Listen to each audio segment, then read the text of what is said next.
NEET 2022 all India quota की जो MBBS और बीडीएस की एडमिशन की काउंसलिंग चल रही है, उसमें जो मॉप अप राउंड का शेड्यूल है ऑफिशियल जारी कर दिया गया है एमसीसी की ओर से। सीट मैट्रिक्स आनी अभी भी बाकी है। एक्सपेक्टेड है कि 27 या फिर 28 को जो ऑफिशियल सीट मैट्रिक्स है वो पब्लिश कर दी जाएगी। शेड्यूल क्या है? नया शेड्यूल प्लस जो स्टेट की काउंसलिंग हो रही है उसका शेड्यूल मॉडिफाइड डीजीएचएस की ओर से क्या बताया गया है। सीट मैट्रिक्स जो मॉपअप में आने वाली है डिफरेंट कोटा की जो काउंसलिंग है, एम्स या फिर central institutions, DU quota, IP quota और ऑल इंडिया कोटा में कितनी सीट एक्सपेक्टेड है 2022 के मॉप अप राउंड की काउंसलिंग में, कंप्लीट डिटेल इस छोटे से वीडियो में हम आप लोगों के साथ शेयर करेंगे। आप मेडिका विंग चैनल के साथ बने रहिए।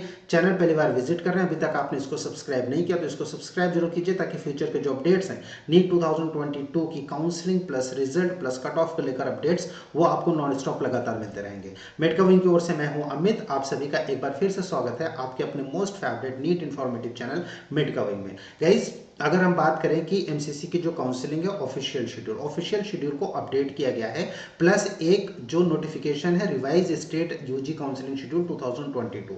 एक और इंपॉर्टेंट नोटिस है, notice and list of all admitted candidates list up to round 2, यानी राउंड 2 तक ऑल इंडिया कोटा में राउंड 1 प्लस राउंड 2 के खत्म हो जाने के बाद जो लास्ट डेट 22 तारीख तक रिपोर्टिंग थी, तब तक टोटल कितने ऐसे स्टूडेंट्स हैं जिन्होंने एडमिशन ले लिया है और कितनी सीट अवेलेबल थी और उसके बाद कितने लोगों ने एडमिशन लिया, उसकी कैलकुलेशन पर हम आपको सीट मैट्रिक्स भी बताएंगे। किस कोटा में किस इंस्टीट्यूशंस में लगभग कितनी सीट वापस आ रही है मॉप अप राउंड की काउंसलिंग में और कट ऑफ क्या रहेगा वो भी हम आपके साथ डिस्कस करेंगे।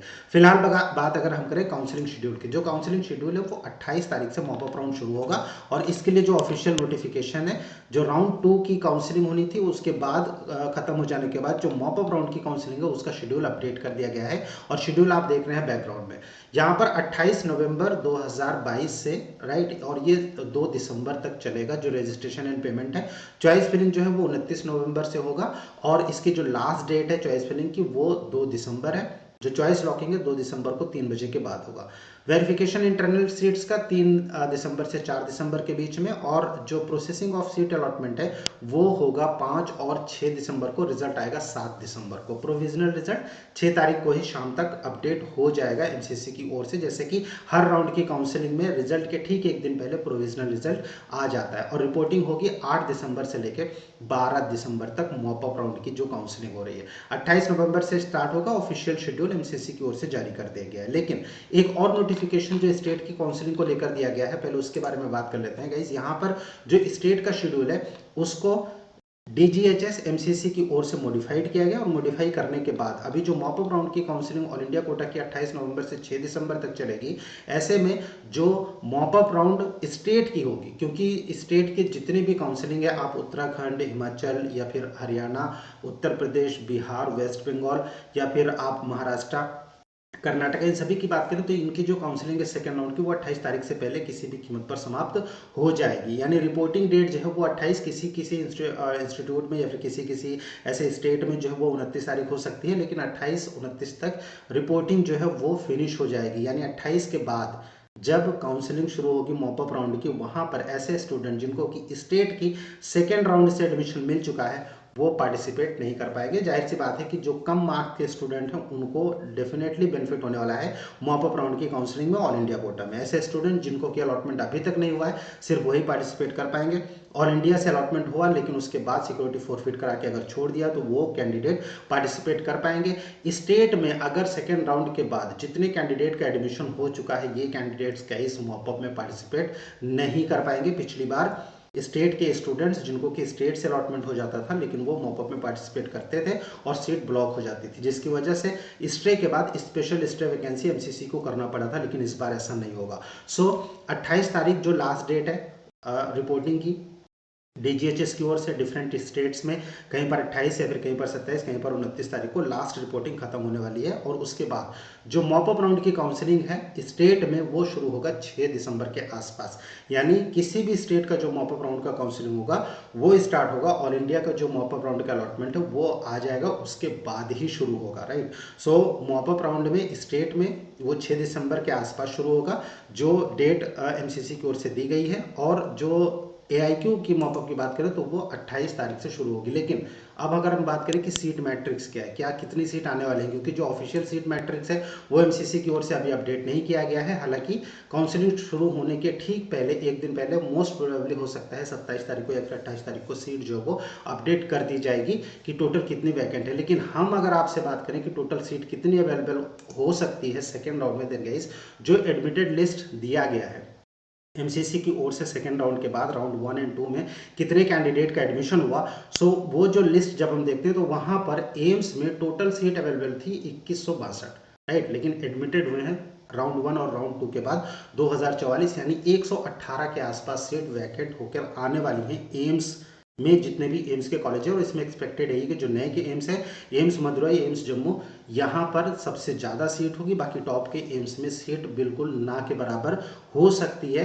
जनरल कैटेगरी की अगर हम बात करें, जितने भी टॉप के इंस्टीट्यूट है तो वहाँ पर बहुत ही कम 1-2 सीट अगर आ गई तो ठीक है। अदरवाइज जो नए के एम्स हैं लाइक एम्स मदुरई और एम्स जम्मू, यहाँ पर सबसे ज़्यादा सीट होगी। टोटल 118 सीट वैकेंट होकर आने वाली। गाइस ये एक टेंटेटिव कैलकुलेशन है, जो डेटा MCC के साइट पर अवेलेबल है उसकी तरफ से एक कैलकुलेशन करके हम आपको बता रहे हैं। ये एग्जैक्ट सीट मैट्रिक्स नहीं है।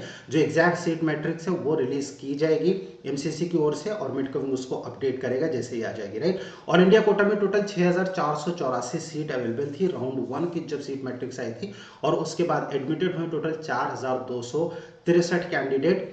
ये ऑल इंडिया के राउंड 1 प्लस राउंड 2 के बाद इनका एडमिशन हो चुका है। ये 4263 कैंडिडेट आगे की किसी भी काउंसलिंग के लिए एलिजिबल नहीं है। और वैकेंट सीट जो ऑल इंडिया कोटा में आने वाली है एक्सपेक्टेड है 2221 सीट के आसपास, राइट। और डीम्ड में टोटल 9338 MBBS की सीट थी, जिसमें कि 7218 कैंडिडेट ने एडमिशन लिया है। 2120 सीट डीम्ड में आ सकती हैं।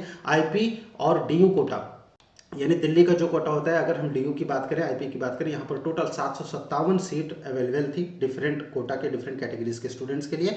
और यहाँ पर एडमिशन हुआ 736 कैंडिडेट का, 21 सीट यहाँ पर आने वाली है मॉपअप राउंड में। लेकिन ये जो 21 सीट हैं ये मोस्ट प्रोबेबली कि SC ST या फिर जो PWD कैंडिडेट्स हैं, अगर डॉक्यूमेंट उनके नहीं कंप्लीट हुए होंगे, राइट, या फिर किसी ने अपग्रेडेशन किया हो, किसी ने एडमिशन नहीं लिया होगा, तो फिर उनकी सीट आने वाली है। जनरल और OBC की बहुत ही कम सीट एक्सपेक्टेड है DU या फिर IP में, राइट। सो अगर हम टोटल सीट्स की बात करें यहाँ पर, तो जो टोटल 118 एम्स में लगभग, राइट, 2221 सीट जो है वो ऑल इंडिया कोटा में, 2120 सीट जो है ये आ सकती है डीम्ड में, और IP और DU में टोटल 21 सीट आ सकती है। टोटल वैकेंट सीट की एक एनालिसिस कैलकुलेशन है। कैलकुलेशन किस बेस पर है वो हम बता देते हैं आपको। ये वो कंप्लीट लिस्ट है ऐसे कैंडिडेट्स की जिन्होंने की एडमिशन ले लिया है राउंड 1 और राउंड 2 में। यहाँ पर डेटा को शॉर्टलिस्ट किया गया है, राइट। अगर हम देखें ये एक्सेल अभी आप देख रहे हैं पीछे, और अगर हम सीट मैट्रिक्स की बात करें तो ये फाइनल सीट मैट्रिक्स है राउंड 1 पर। यहाँ से डिफरेंट कैटेगरीज के स्टूडेंट्स को जितनी सीट अवेलेबल थी और जितने लोगों का एडमिशन हो उसका कैलकुलेशन करके ये हम आपको बता रहे हैं मिडकमिंग की ओर से कि टोटल इतनी सीट्स डिफरेंट कोटा की काउंसलिंग में आने वाली हैं 2022 के मॉप अप राउंड में। हालांकि जो एक्चुअल सीट मैट्रिक्स है वो वेरी कर सकते हैं, लेकिन इसी के आसपास सीट रहेगी, राइट। और जो एक्चुअल सीट मैट्रिक्स आएगी तो मिडकमिंग की ओर से उसको अपडेट किया जाएगा। कट ऑफ की अगर हम बात करें, then guys cut off no doubt कि इस बार डाउन होगा और 5 मार्क्स के आसपास जनरल में वेरिएशन देखने को मिल सकता है। मॉपअप में ज़्यादा भी जा सकता है, 6 से 7 नंबर तक भी ये खिंच सकता है, क्योंकि ऐसे कैंडिडेट जिनको कि स्टेट में भी एडमिशन मिल चुका है वो अब ऑल इंडिया के मॉपअप में पार्टिसिपेट नहीं कर पाएंगे। नो डाउट जिसके कम मार्क्स हैं उसको बेनिफिट होगा, और कुछ अच्छे कॉलेजेस कम मार्क्स पे भी अलॉट होंगे कैंडिडेट्स को।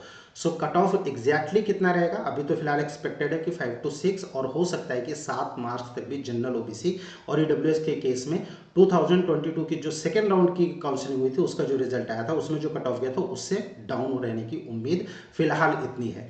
एक्चुअल में क्या कट ऑफ रहेगा वो जैसे रिजल्ट आएगा मिडकमिंग की ओर से उसको अपडेट किया जाएगा। आपको कोई क्वेश्चन है, कुछ पूछना चाहते हैं, कमेंट बॉक्स में कमेंट कीजिए, या फिर स्क्रीन पर जो नंबर शो हो रहा है इस नंबर पर आप हमें व्हाट्सएप भी कर सकते हैं। स्टे ट्यून्ड विद मिडकमिंग। थैंक यू फॉर वॉचिंग मिडकमिंग। Thanks a lot. कोई भी सपना साकार करने के लिए सबसे जरूरी है सही कोच का होना। चुनिए मेडिकविंग को और करें अपने नीट काउंसलिंग का सपना साकार। Download the app now.